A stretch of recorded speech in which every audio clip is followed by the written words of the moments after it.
नमस्कार दोस्तों, हमारा आज का वीडियो है कि मनुष्य का भाग्य कब लिखा जाता है। आचार्य चाणक्य ने नीति शास्त्र में कई ऐसी चीजें बताए हैं जिनका पालन करके व्यक्ति सफल इंसान बनने के साथ समाज में मान सम्मान पा सकता है। चाणक्य ने अपनी नीतियों में कई ऐसी बातें उजागर की है जिन्हें काफी लोग मानना पसंद नहीं करते हैं। आचार्य चाणक्य ने अपनी नीतियों को बहुत ही सोच समझ कर लिखा है। इन नीतियों से मानव जीवन को सही दिशा मिलती है। मनुष्य का भाग्य कब लिखा जाता है। आचार्य चाणक्य ने मनुष्य के जीवन संबंधी कई बातों को उजागर किया है।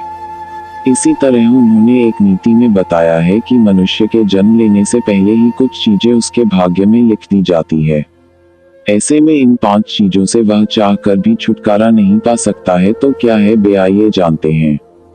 नंबर 1, उम्र। आचार्य चाणक्य ने अपने इस श्लोक के द्वारा बताने की कोशिश की है कि जब कोई मनुष्य मां के गर्भ में होता है तभी उसके भाग्य का निर्धारण हो जाता है।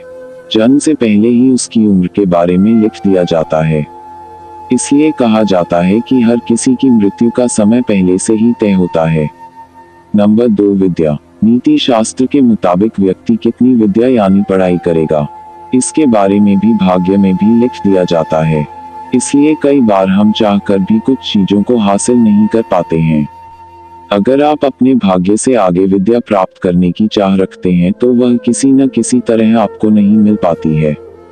वह बात अलग है कि कई बार आपकी इच्छा शक्ति इतनी प्रबल होती है कि ईश्वर आपके कठोर परिश्रम से अगर प्रसन्न हो जाते हैं तो आपको दे देते हैं। इतना ही नहीं, आप कितने साल तक जिएंगे और कब मृत्यु होगी, इस बारे में पहले ही भाग्य में लिख दिया जाता है। चाणक्य के मुताबिक मां के गर्भ में व्यक्ति की आयु लिख दी जाती है कि वह कितनी उम्र तक जीवित रहेगा और कब मौत के आगोश में समा जाएगा। चाणक्य के मुताबिक आपका जीवन आपके पिछले जन्म के कर्मों पर निर्भर करता है। इसलिए गर्भ के समय आपकी तकदीर लिख दी जाती है। इसलिए हर व्यक्ति को अपने कर्मों के हिसाब से सुख भोगना पड़ता है। ऐसे में आप चाहे जितनी कोशिश कर ले अपने भाग्य से ज्यादा या कम नहीं पा सकते हैं। घर में आपको कितना धन मिलेगा, इस बारे में भी आपके भाग्य में लिखा होता है।